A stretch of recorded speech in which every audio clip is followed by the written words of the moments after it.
and there are so many developments Yeah. Globally. How do you?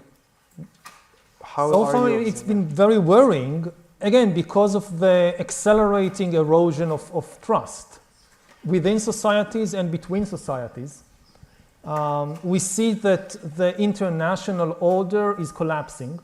Again, the international order established after the Second World War, its most important taboo, its most important rule was that strong countries cannot just invade and conquer weaker countries. And this was in complete opposite to thousands of years of previous history, when, for thousands of years, this was the ordinary thing, that a stronger country would just invade and conquer its neighbors and establish a bigger country, an empire. And humanity enjoyed in the early 21st century the most peaceful and prosperous era in its history, largely because this taboo was maintained.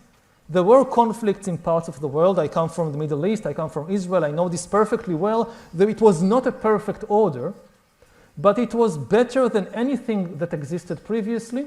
You could see it most easily in the budgets of governments.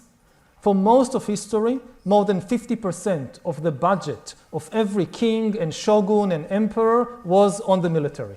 Soldiers, warships, castles, this was the main government expenditure.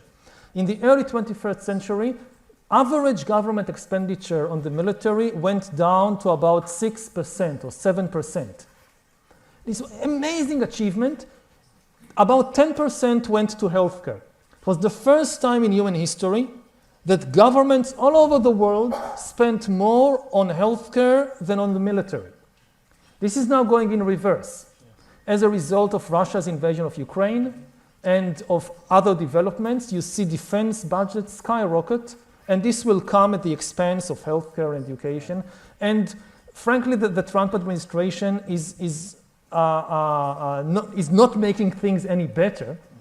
You listen to Trump blaming Ukraine for the war, and it's very clear that what he has in mind is a world order in which the proper thing is for the weak to obey the strong. Right. And if the weak refuse to obey the strong, the weak are to blame for the resulting conflict. Right.